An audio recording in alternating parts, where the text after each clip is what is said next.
Negara produsen kendalikan dunia perdagangan lalu kendalikan dunia keuangan. Itu persepsi old mind. Pasar modal dan pasar uang lah sebenarnya pengendali dunia keuangan. Dan ini persepsi new mind. Neraca perdagangan positif dianggap baik dan solusi bernegara oleh old mind. Faktanya selama menjabat malah impornya membesar. Lalu selalu negatif dagang dengan kakak tertua Tiongkok. Jujur, entah bagaimana kok sekarang kakak tertuanya negara komunis ya. Dan diterima luas lagi pemahaman bahwa tidak apa-apa bekerja sama dengan negara komunis. Yo wes, kita lanjut. Toh jabatan old mind ada batasnya. Kembali ke kalimat awal, negara produsen akan kendalikan dunia perdagangan dan dunia keuangan. Itu strategi Tiongkok. Di mana negara defisit alias yang Tiongkoknya surplus, pasti negara yang kalah tersebut akan dipaksa pakai yuan. Catat ya, ketika sebuah negara pakai mata uang negara lain untuk transaksi, artinya negara tersebut kalah ekonominya. Kita lihat strategi serangan ekonomi dari ilmu ekonomi.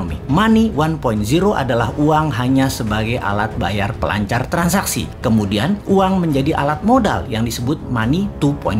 Kemudian uang menjadi alat kendali ekonomi disebut money 3.0. Salah satunya debt trap. Yang Tiongkok lakukan pintar. Dari money 1.0 langsung ke 3.0. Karena ya memang Tiongkok nggak punya Wall Street, tempatnya money 2.0.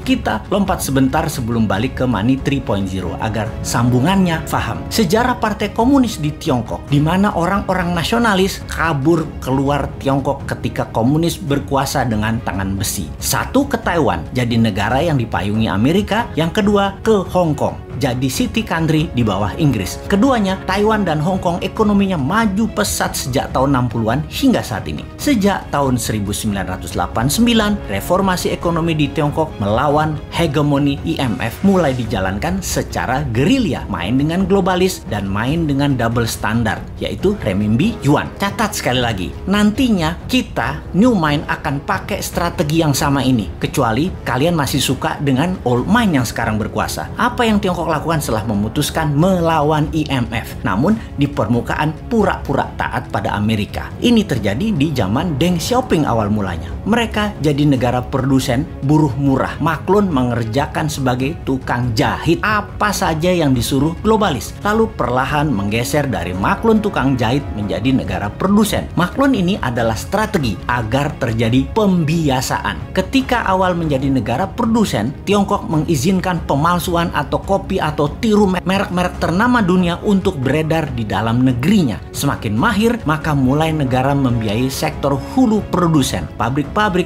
dengan uang renminbi yang uang tersebut tidak boleh beredar di luar negeri, hanya boleh beredar di Tiongkok. Inilah awal tahun 90-an mereka lakukan ini semua secara masif, secara gila-gilaan. Apa saja dibangun, dan setelah menjadi pengendali produksi, mulai ekspansi di tahun 2013 dengan strategi BRI, yaitu Belt Road Initiative. Perlu banyak negara yang harus dikendalikan oleh Tiongkok. Perlu banyak negara yang penduduknya lapar dan pemimpinnya lemah agar mudah dikendalikan agar membeli barang-barang Tiongkok dan menggunakan mata uang Tiongkok. Awalnya dengan memberi pinjaman, namun bukan uang tetapi barang, seperti jalanan dibangunin. Pokoknya jadi barang. Jembatan dibangun jadi barang, pelabuhan, bandara, jaringan kereta api yang semuanya punya kesamaan, yaitu pelancar jalur angkutan barang guna menciptakan ketergantungan terhadap produk Tiongkok dan kelancaran distribusi barang. Kemudian kendali atas pasar yang kebetulan semua bergeser ke digital. Jadi strateginya adalah beli dan ambil semua jaringan marketplace milik pengusaha lokal sebuah negara agar isi produknya adalah barang-barang buatan Tiongkok. Begitu sudah tercapai ketiganya, maka tahap keempat, mata uang Tiongkok dipakai sebagai alat transaksi. Pertama, sebatas transaksi dua negara. Nanti tahap kelima sampai ke pasar-pasar tradisional bisa pakai yuan. Ingat, ketika keluar negeri, yuan yang disebut. Itu membedakan asal uang itu. Walau kalau ditanya di Tiongkok, bagi mereka sama itu yuan atau renminbi. Namun kita pahamlah, kita kan ngerti bernegara, ngerti bagaimana Tiongkok bermain, dan ngerti cara memainkannya. Sayang aja masih sedikit yang percaya dan masih banyak yang tidak peduli. Wajar kalau masyarakat tidak tahu, namun pejabat yang tidak peduli dan tidak tahu juga banyak banget. Apalagi yang mau menari jadi presiden di 2024. Rasanya nggak ada yang paham beginian. Yang penting gue populer dan rakyat pilih gue.